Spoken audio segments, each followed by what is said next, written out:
Well, hello and Hello. welcome back to Real Estate Therapy, I'm not a licensed therapist, but I have someone with me today who is a licensed therapist. That's Nick Sholley.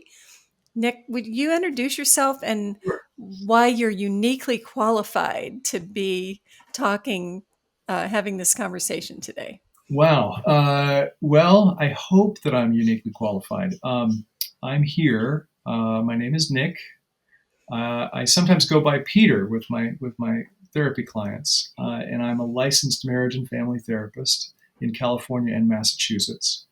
What makes me uniquely qualified is, well, I'm a somatic psychotherapist, so this is about body orientation, our orientation to body, and how moment to moment things like breath, things like noticing tension in our body, really tuning into sensation, can make the difference between really being strict by anxiety and being available to what's happening and being available to our life.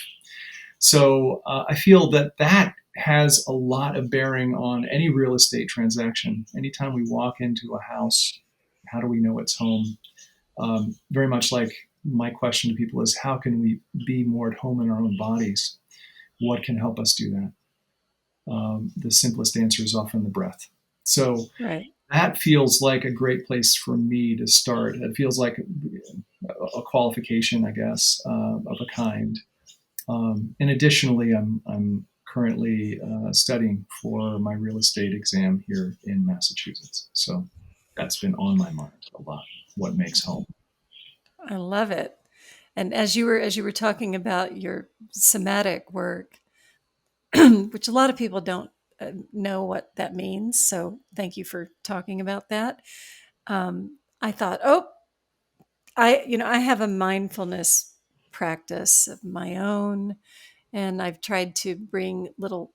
Sometimes it's just taking one breath, and I bring that into my life on a daily basis. But as you were talking, I thought, oh, quick body check, and I realized that I wasn't breathing.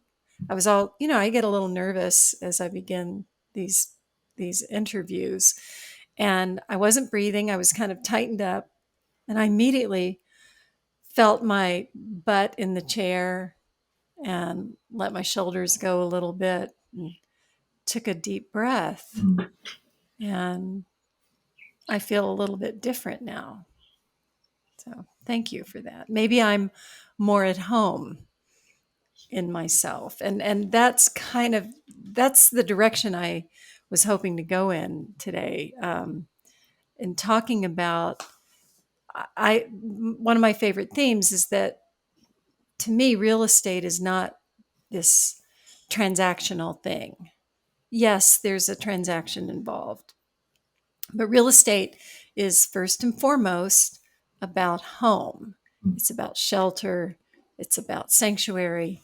It's about where we live. And of course, the ultimate home is our bodies. We embody, maybe our whatever your viewpoint, we have a spirit that is embodied in our bodies. Um, Not to put too fine a point on it. Um, and I think that my work has is it's a noble practice to represent people in finding their home. Mm. To me, and I never would have thought that as a new licensee.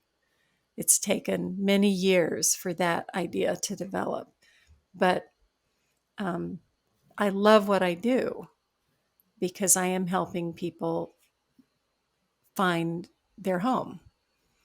Right. It's so primal. It is primal. Yeah.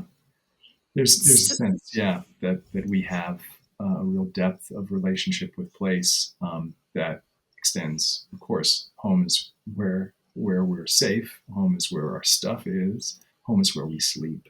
So home is where we come to a real state of rest, our parasympathetic state, which is rest and digest, which is where we heal, where we kind of come to our best selves and then gird up for whatever's out in the world the next day. Right. So when most people, in my experience, when most people are looking for a home, they're shopping for real estate. They're looking for 3 bedrooms, 2 baths, and parking in a walkable neighborhood that's not too far from BART or a good Muni line in San Francisco.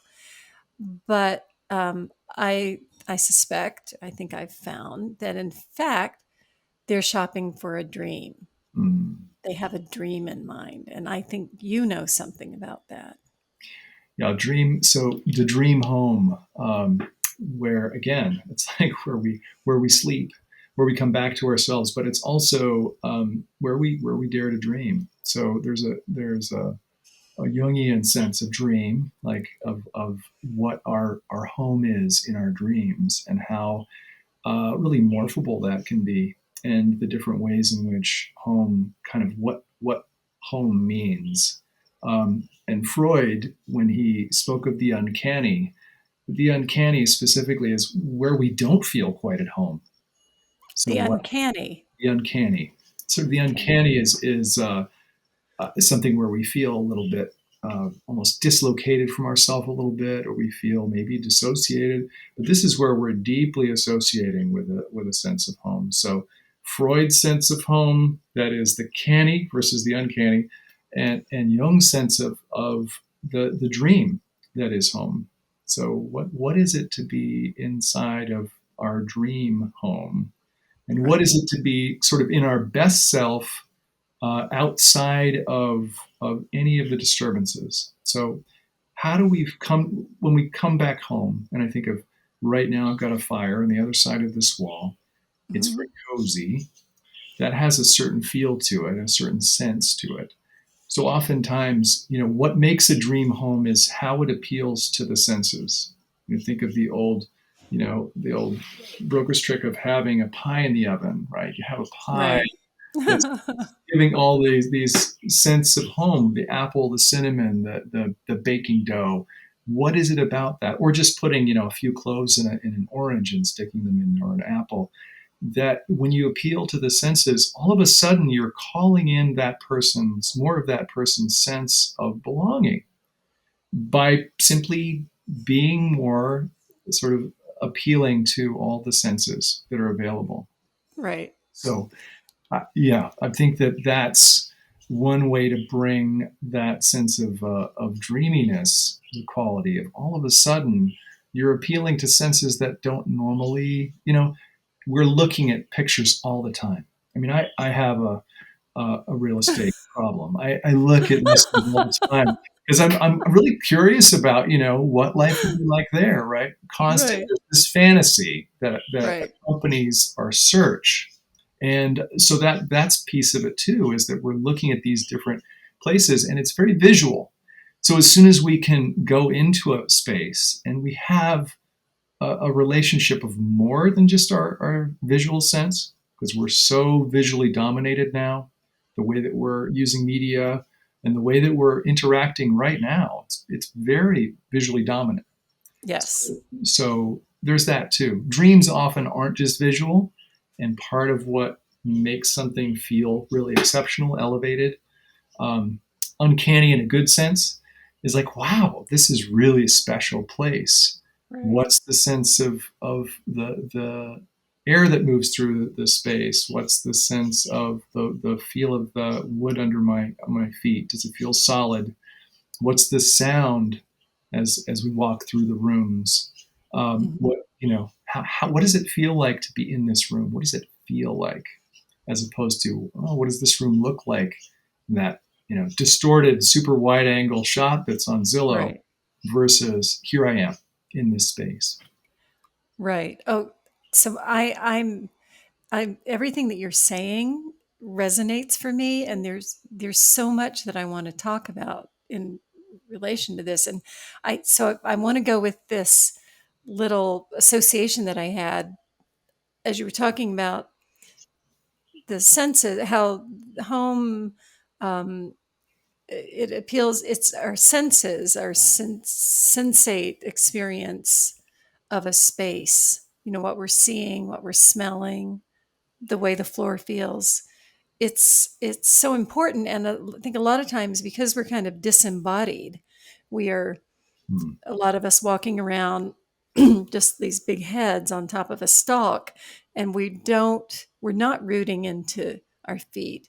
We're not noticing. And the association I had was, um, one of my colleagues had a listing that I think was predominantly, um, everything was like black, black leather sofas, and it was very, um, masculine feeling. Mhm.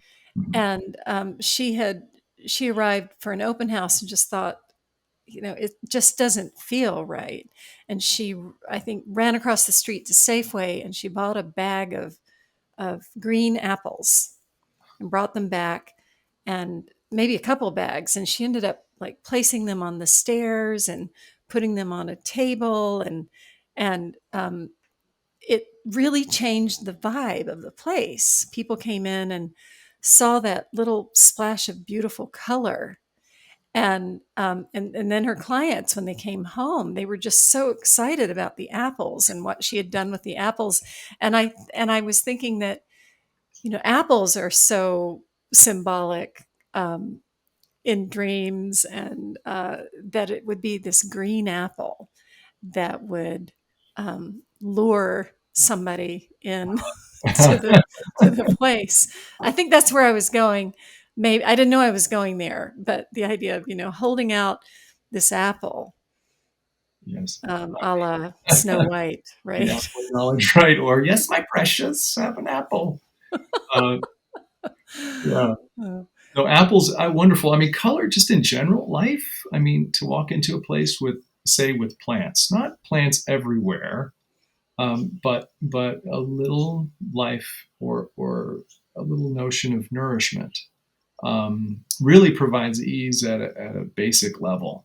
And this is borne out in studies where they took people in urban areas that had fewer than 5 species of life in a given day, in terms of mhm, contact, mhm, and their cortisol levels were up, measured against the control population. And so much of, like, when we see life, say, in a staged home, it elevates our sense of ease, and that invites more life, invites more imagination, invites more relaxation.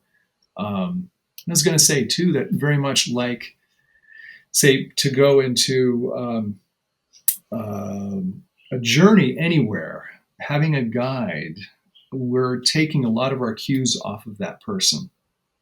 So my own personal experience, of being with an agent who was just relaxed, comfortable in their skin, not pressured.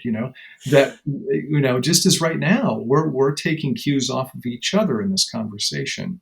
mhm. And so when you said that you'd taken a breath after what I'd said about being a somatic therapist, that actually relaxed me. So there's a way in which, being relaxed, seeing the apples, seeing a fern somewhere, or, a plant that's healthy, um, can set a different tone for anyone walking through a home, can set a different tone for us just as living beings. Right. And it's the opposite of, okay, I've never watched any of those HGTV shows. People love them. Um, and I have seen clips, like ads for them. And to me, it's like this series of jump cuts of, somebody saying, "You've got to get rid of that wall," or, and then people saying, "But can we afford it?" It's very, um, it's not relaxing. That's the opposite of relaxing. And one of the things when I'm guiding people, in the search for a home, I often will say, "Come here and sit down. Sit Mhm. down with me on the sofa." Because when you walk through a house and you're just standing and kind of looking at it, observing it um, from this observer level perspective, that's very different than when you sit down and Mhm. maybe look out the window and see how that feels. how does that feel? It may feel wrong. Sitting on the sofa may tell you, I don't want to be here looking out this window. This doesn't, I don't like what I'm seeing. It doesn't feel good. Or it may be the thing that completely uh, cinches the deal, Mm-hmm. right? Mm-hmm. That, Absolutely. Yeah. but Yeah. so I'd love say more about the dream of home. I mean, I dream about. I have recurring themes, all sorts of stuff: grizzly bears, tsunamis, um, problems finding a reliable bathroom. These are some of the themes in my dreams, and Right. I'm and I um, I spend a bit of time puzzling over them. But um, Mm. houses of different kinds come up all the time. Tell me about that. So people often ask me, what does this dream mean? And I'm not a dream analyst. I'm not Mhm. really trained in Jungian psychology. But what I can say is that dreams are full. And oftentimes, one of the exercises is, of course, as a therapist, turning the question back to the client, which is, if each of these were pieces of yourself, if each of these parts of your dream were pieces of yourself, what would they say to you?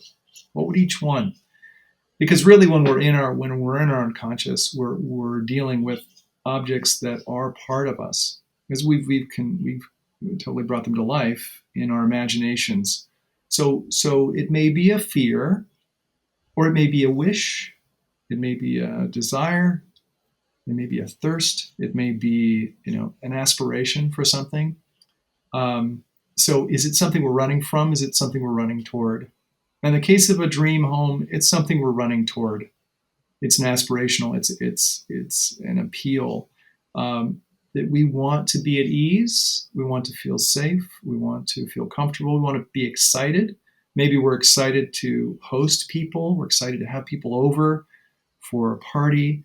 We're excited for our parents to come visit, or brothers and sisters, or family, or making new friends. So seeing ourselves in this neighborhood by extension.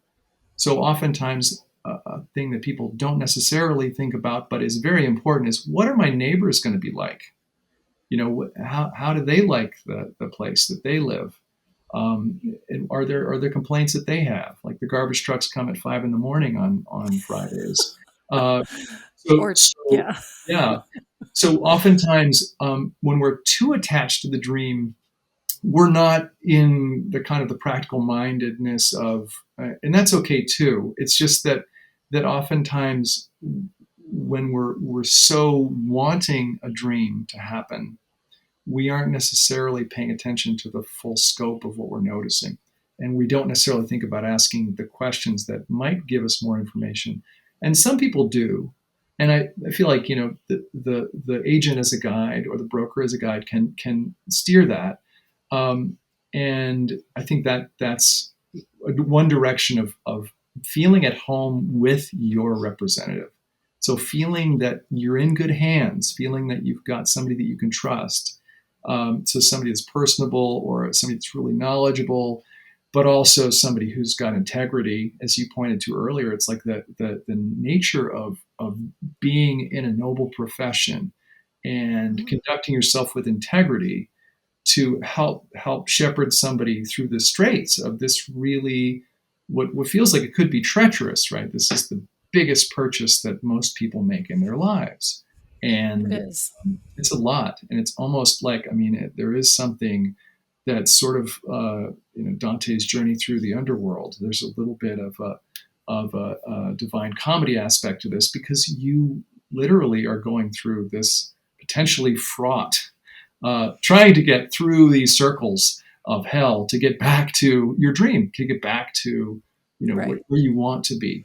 Not that it has to be hellish necessarily, but I again say it can feel pretty tenuous, for buyers and sellers, right? They're in a down market. Um, Things can get a little dicey, and when things fall through, ooh, it's like the bottom. Right. So, Well, it's very destabilizing, yeah. and when people are going through the process, it can become the thing that they think about all the time. They're thinking about it all the time. As an advisor and guide, I'm often trying to help them get rid of certain thoughts, like to help them stop looping about, let's say they're attached to a place, they love it, but their car won't fit in the garage. So, and they're trying to figure out, okay, I could get a smaller car, I could park on the street, I could, they're coming up, I could trade with the neighbor. They're coming up with solutions to make that space work. And part of my job is then to say, wait a minute, having your car fit in the garage is pretty foundational to your enjoyment of home. So we need to say no to that. Now, if they come back and say, yes, but I'm so in love, I'll do anything. Okay, that's different. But I think what we don't want when we're on this journey is we don't want our guide to be a trickster.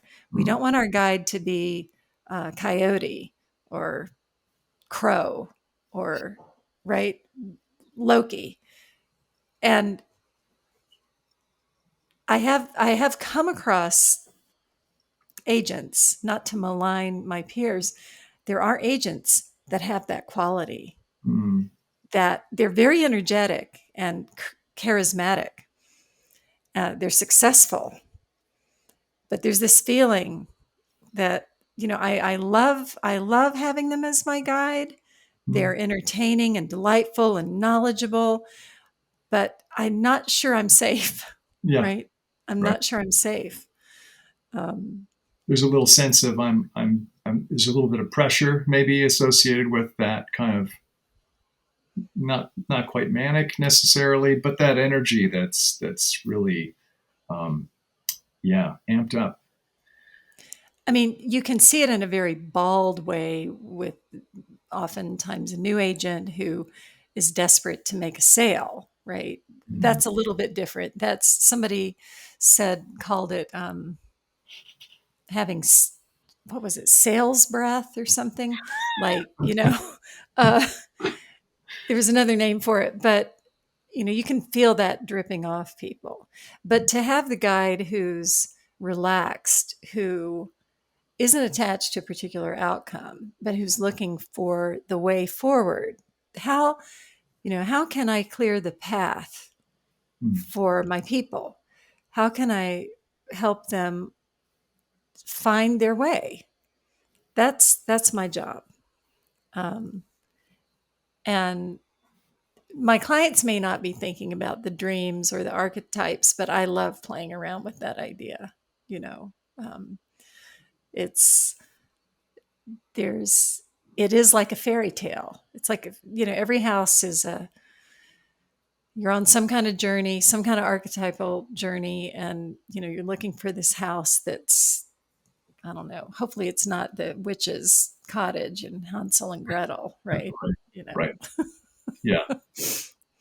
But Um, you're, I don't know, following breadcrumbs. Following breadcrumbs. Yeah. Yeah. The idea. I mean, my mom was a real estate agent, and I remember her happiest times as an agent were like when she found the perfect home.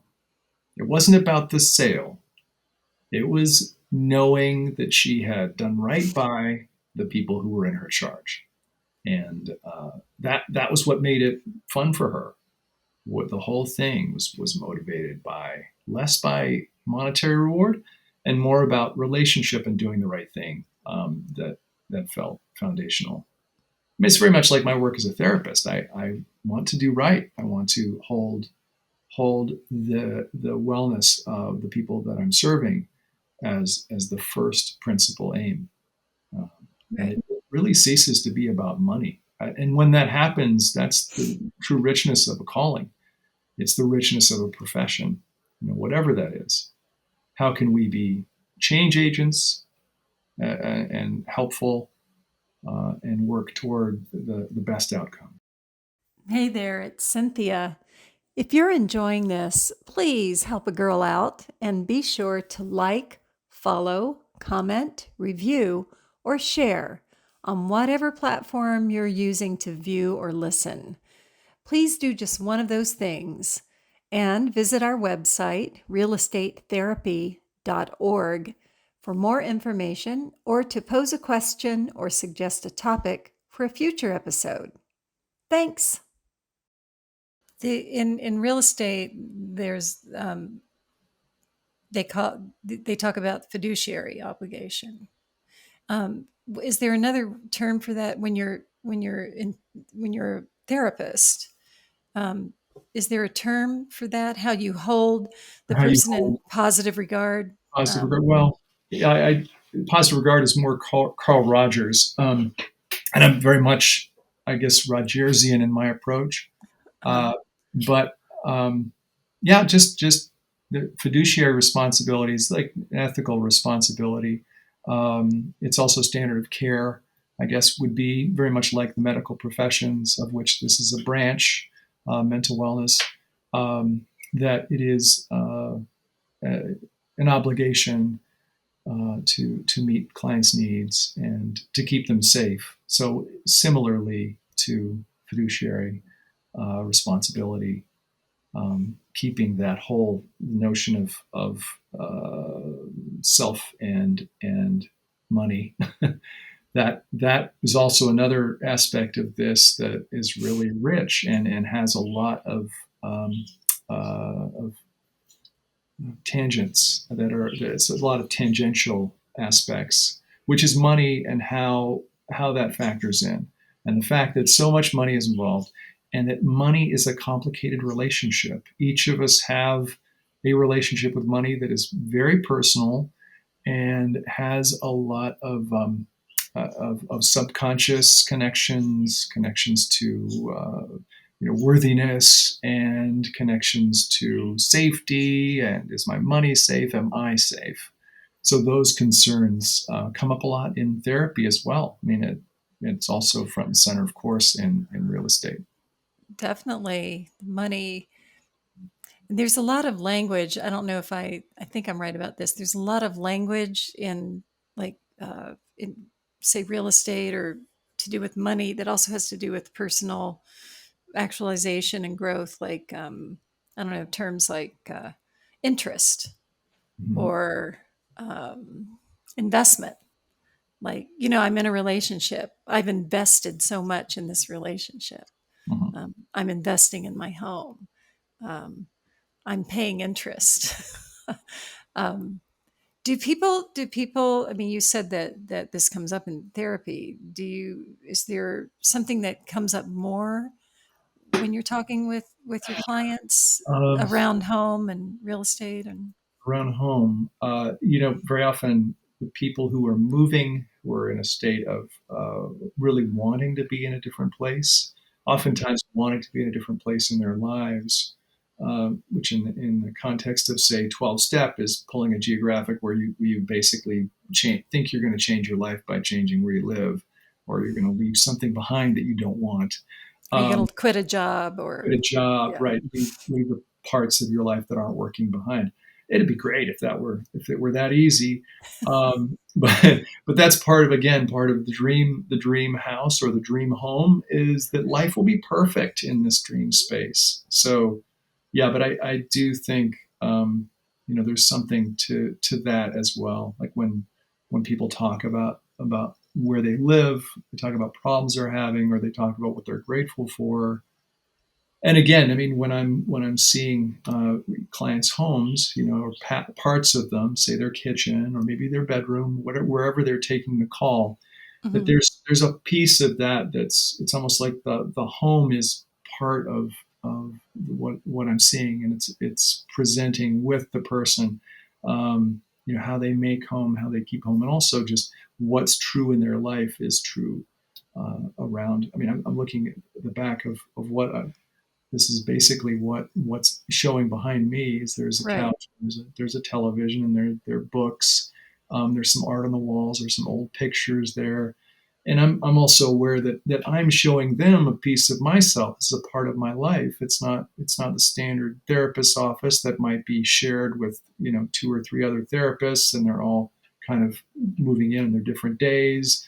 So it's not a neutral space. So there's a way No. in which this has changed therapy quite a bit. That our homes are almost part of what we're showing each other. Mhm. Our meeting right now. So it's not just a handshake. It's not just a neutral office.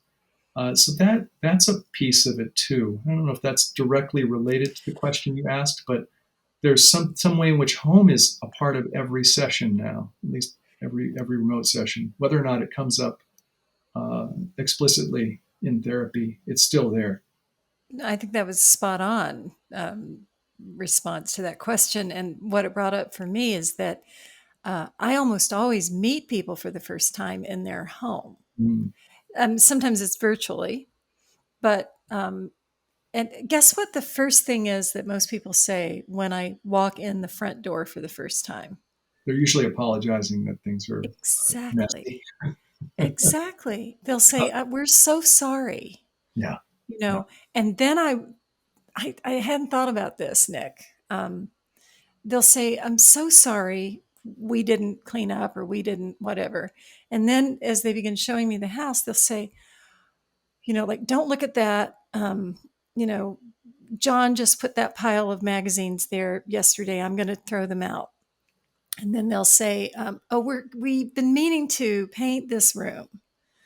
And then I'll start hearing about the different dreams and fantasies that they had about the house, what actually was manifest and what wasn't manifest. Mm. And it's so it is so instantly endearing to me. And often when I get the apology, I will say, "Come over to my house if you want to see, before you start apologizing, come look at the shack that I live in, and then we can talk."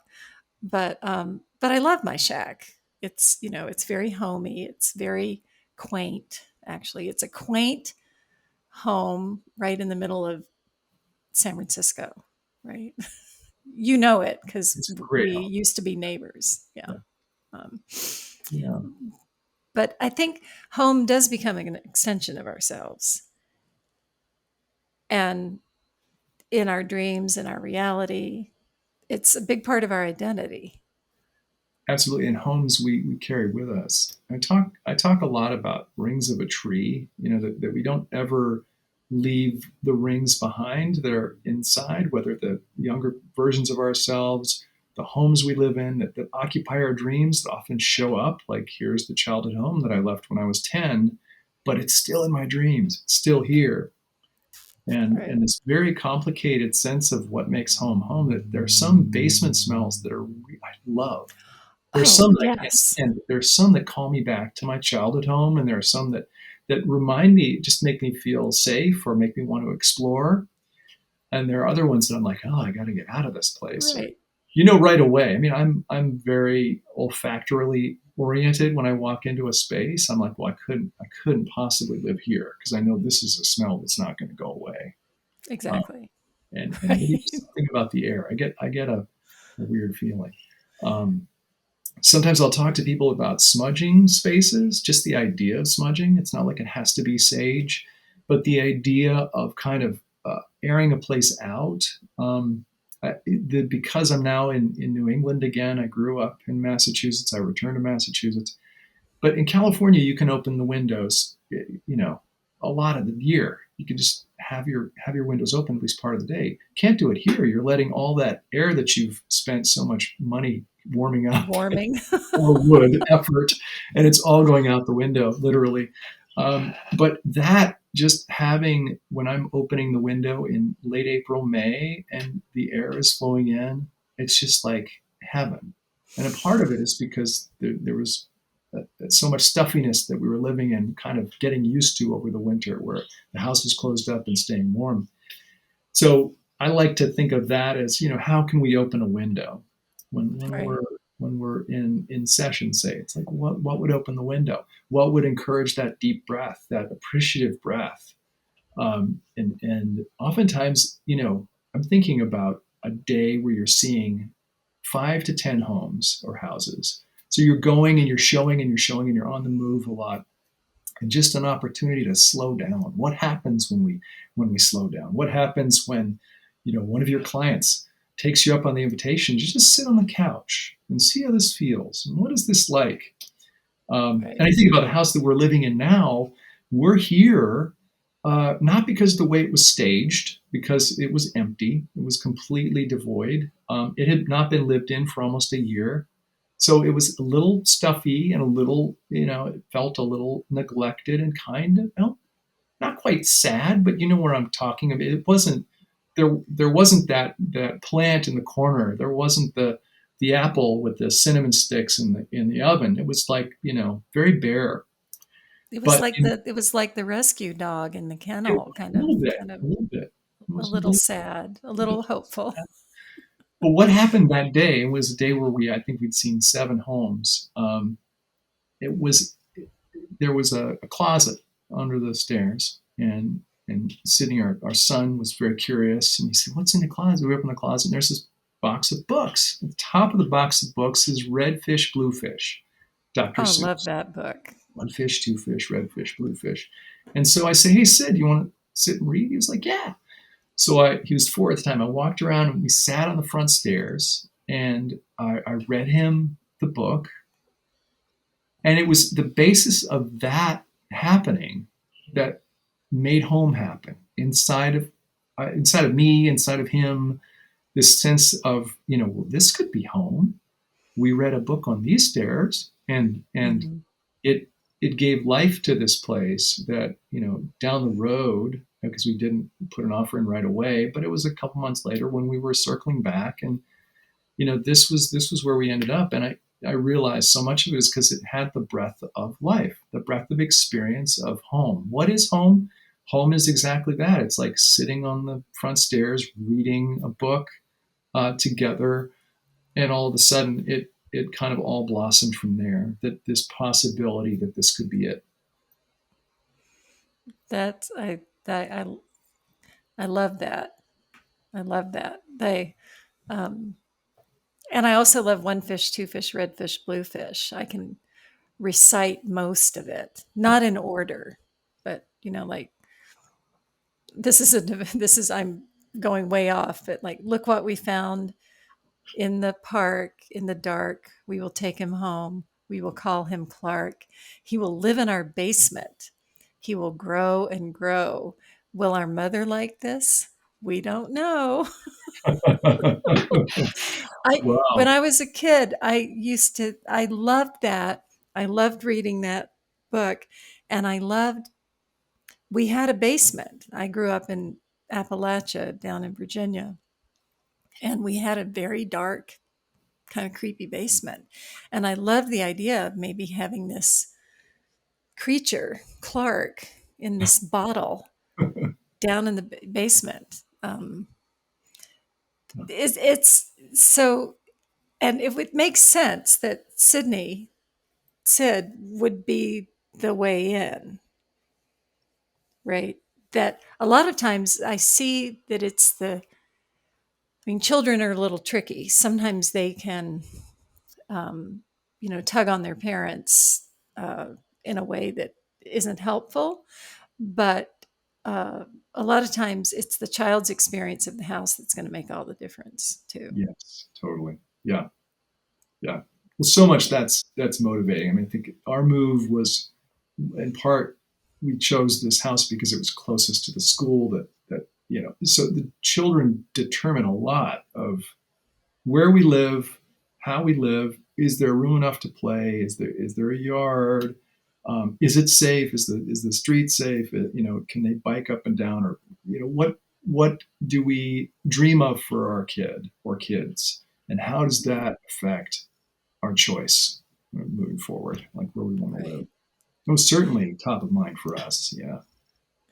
And you're bringing to that um, all those rings that you were talking about, the rings that are at your core from your childhood, right? Like for me, there's that basement smell that takes me right back to my grandparents' house. It also is a smell of mold, which is a reason for alarm. But so you're bringing your your associations with the musty closet, um, and then your son becomes part of it's part of your family life. The house is central to the memories, to all kinds of personal psychology. Yes. Yeah. Yeah. And you see the way that our rings resonate. Like my ring of one fish, two fish, red fish, blue fish resonated with you and Clark in the dark, in the basement, in Appalachia, and how that all of that came. So there's this wonderful thing that happens when we talk about home and we talk about, how do we feed that dream, and how do we sort of explore some of that, because there's an aspect of what you brought up that is about the uncanny, right? There's that's kind of an uncanny thing of like having a friendly creature in the basement. Um, There's something about the subconscious, unconscious there. yeah, Yeah. yeah, and very much like I was thinking about a hermit crab and how hermit crabs, they're attached to their shell. We're attached to our homes. There's this sense of, how do we uncouple, because it's oftentimes there's a lot that accommodates a move, in terms of everything that we have to kind of sift through. We have to sift through all of the accumulations of our life up to that point, what we kept, what are we going to move with, what's worth moving again, what do we want to keep, what are we going to get rid of. And so there's that too. We have to kind of come to some kind of understanding and an intention, like what do we want to bring to this new space. um, what do we want to bring, what do we want, in this case, our children's life to be like, and I'm already thinking about all the stuff that's in my house that I don't want to have to be a burden on anyone else, that is really Oh only aware. man. So there's that too. A home is where we keep this accumulation of stuff that's about our attachment to life, all these attachments. Um, Right. so with the hermit crab has to let go of the old shell, the old sense of security, and make its way to a new shell, to find a bigger shell, something that will accommodate growth, that will be allowing. And I know humans go both ways. We upsize and we downsize. Mhm. So it just depends on where we are in life. But there's always that sense of having to detach and then reattach, and finding that place that's just right, that will provide a shelter, has enough room for our stuff, but isn't too much room. We don't have to clean all these rooms that we don't use. Yeah. I mean the stuff, okay, that's huge. I want to talk about that. And the attachment, a lot of times there's an unhealthy attachment to home that's getting in the way of somebody and stuff that's getting in the way of progress. This sort of guilt laden, um, like I encounter this all the time with longtime owners contemplating, now they're near retirement, they're contemplating selling the family home. And there's so much guilt or worry that this is going to fundamentally shift something within the family, that the kids aren't going to be able to get past this, that they Mhm. aren't going to, that they're letting this thing go. Now, I feel like that's to do with something else. That's not to do with the house, but it becomes manifest in the house and thinking about the house and the stuff. Yeah, Um, yeah. and it's time to be like the hermit crab and set this shell aside Hmm. and find the new shiny shell, whatever that is, that's more suited to where you are, so that you can scurry on down the beach, right? That's right. And get on with it. Our bodies are wanting to maintain a similar temperature, and we are resistant to change, just generally. human beings don't like a lot of change. I mean, there are adventure junkies, and people who are adrenaline junkies, and people who just crave change. But often there's something else there. But by and large, most people uh, don't want a lot of change. They want predictability. One of the ways in which we all change that's very disturbing to most of us is we age. So we're aging. And in a culture that really valorizes youth and we're in love with the young, we feel more and more marginalized as we get older. So there's a lot of anxiety that might be concomitant with that. And moving is similar because when we leave, we are acknowledging that big chunk of time has passed that we lived in this place.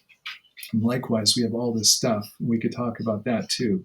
But our attachment to stuff is often linked to a resistance to change. So, we keep every newspaper because that gives us a sense of solidity, and we'll get to it eventually, and maybe we won't. And now there are newspapers that are stacked up all around us, but there's a sense of both security and predictability and stability in our things.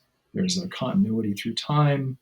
Oftentimes, there's an attachment, emotional attachment to things that bring us back to a different time.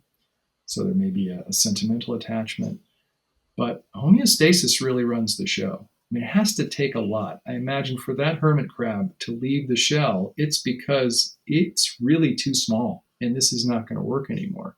Like Right. I can't move, I can't hunt properly, I can't defend myself if I can't fit back in the shell. It no The longer hermit crab, fits. yeah, it's Right. no longer fits, doesn't fit. And the Right. way at home, it's like sometimes it's because of a job or a school move or something that's happening that's necessitating that move. It isn't always, something we have a choice over, quote unquote. It's oftentimes that conditions make it so that we have to move. Right. Um, or, we're in a huge house and it just doesn't make any sense anymore. So that's the psychology around a move is often part of the consideration, right? That's a huge part of how you got to this point where you are looking for a home, Right. and how you dreamcast together. Tell me, because the more informed, right, the agent is about what the dream is, the more they can sort of tailor the search and move in that direction and make dreams happen, uh, Right.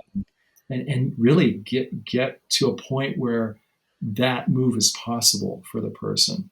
So by the time they've contacted you, they've gotten through a lot sometimes to break their homeostasis and their sameness day to day. Um, so Yeah. I mean, calling a realtor is one of the first steps in just showing that I'm thinking about it. I'm ready. I mean, I think sometimes people are afraid to call an agent because they think, oh my gosh, I'm going to have to sell or buy now. This right. person's going to have an agenda. In fact, is good reason to pick up the phone and shop for an agent. I always say shop for an agent before you shop for a house because um, you're finding someone with whom you can have a conversation, somebody who's going to help you as you contemplate this move and what Mm, it can mean.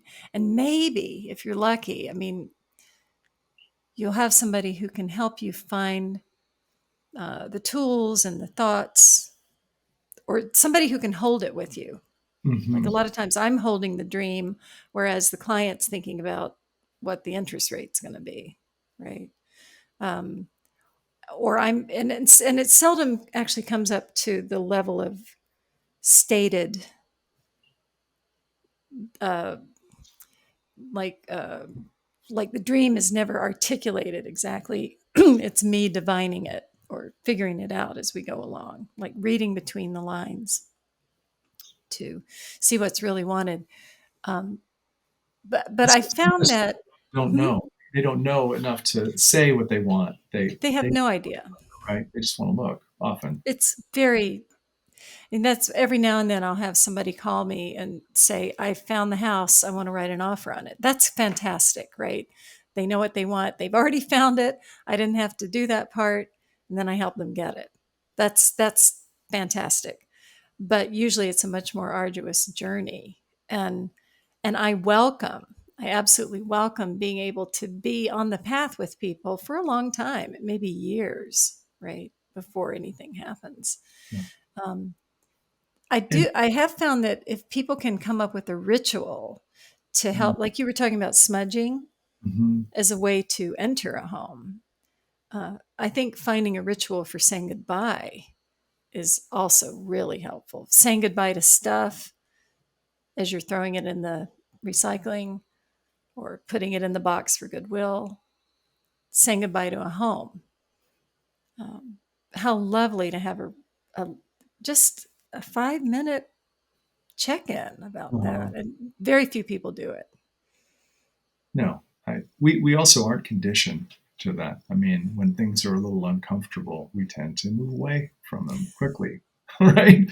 Right. So, yeah, and that starts, I think, fairly young, when yeah, we're dealing with attachment to toys. My mother famously just sort of disappeared the toy. So I was like, "Where's the thing with the?" And I'd notice, maybe a month later, um, and Right. that's how we did it in our house. It was like, "Well, you had too many things, so I took a few stuffed animals that you weren't really attached to or didn't seem to be." Um, but now I'm talking about my mother. That wasn't where we were going. Um, but this notion of, yeah, of attachment to stuff and ritual and being able to let go of things that and have a real sense, like letting go of the space that we lived in, being able to acknowledge that, and likewise any way in which we can have more of a rarefied experience with these threshold moments of letting go. There's a sense of completeness that goes with that, a sense of honoring that goes with that. That, as you say, I don't think that's part of how we tend to do things. We Right. tend to just, move quickly through moments like that and get on to whatever's next. Let's just get on with it. Get on to Right. what's. There's so much to do. We're just barreling on to the next thing. And what you just said, I love it. You talked about the threshold moment and the meaning of threshold. I mean, we've got threshold moment, and then there's the moment when you're crossing the threshold. There's the old thing about lifting the bride Right. into the house over the threshold. There's a little tiny ritual, That's right. right? Yeah. But I mean, these threshold moments are so important. That's when life is really happening. Hmm. That's when, or like in birth, I think they may even call it, when the baby's head crowns, I think they call it reaching the threshold.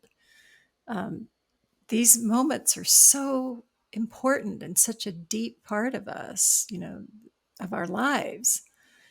And, but yes, a lot of us, we're trying to avoid it. We don't really want to think about that. The Right. deeper stuff. We just want to Right. figure Right. out, where am I going to put the toaster, right? Yeah. Yeah. Is there enough room for all of my living room furniture? No. Well, I this has been so fantastic. I love it, and I want you to come back and talk about some other aspects Sure. of this later. Anytime. Anytime. Now, your story, did you just tell me a story about real estate? Because I I usually kind end with a I kind story, of and I think, sprinkled them through. But the story of one fish, two fish, red fish, blue fish was probably, I think, the most fitting real estate story I might have. mhm, Um, yeah, the notion of relationship is really important. I would just state that our agent in California was incredibly laid back. I mean, absolutely no pressure at all. And so when we were moving to Santa Rosa, there was this feeling of absolute ease. And that what you spoke of, it wasn't about um, his agenda at all. right, His agenda was just holding space for us to see if this worked, and he took us to places that were really right in our um, in our target, aesthetically, and sort of what we were looking for. So there's a sense too of what what it is to be at home in a place. And part of that can start if the realtor is at ease, right? Because that's what makes it easier for the people who are clients to say, yeah, I can see myself here. So Yeah. it's like, yeah, that was really a wonderful experience, and I hadn't experienced that before. And prior, it had been really a lot of pressure and sort of the sense of, well, is this look like home? Could this be it? Right. Like, I can't really, I don't know. I didn't know enough to be like, I think your energy may be throwing off my energy. But now I would say that that's a huge part of it, is just the sense of looking for a relationship and being at ease. And like you said, you want, just as I would want people who come to me for therapy to feel comfortable with this relationship, you want people to feel like they can approach you and that your energy isn't going to take over, but it's going to meet you. It's going to meet Right. you right where you are. And so there's that. It's like we want, home is meeting ourselves right where we are. And how is that? How does that feel? Well, That makes me, that for me right now in this moment, you saying home is, where we're at. Start from here, where we are. That made me feel I had a mm, little sigh of sigh. relief right there. Yeah. I always feel a little bit like I'm just lifting out of my chair to the next thing, and to be able to sink in and ground. Well, I'm excited for you to get your real estate license, Thank you. because people are going to be so fortunate to find you as their guide, and Thank you. hopefully we can talk more about that. Yeah, I would love that. I would love that. And looking forward to future conversations. Hey, do you want to tell us anything about where to find you, or should I just put it in the show notes? Put it in the show notes. Thank you so much, Cynthia. It's been great. Great. All right. Yay. Bye.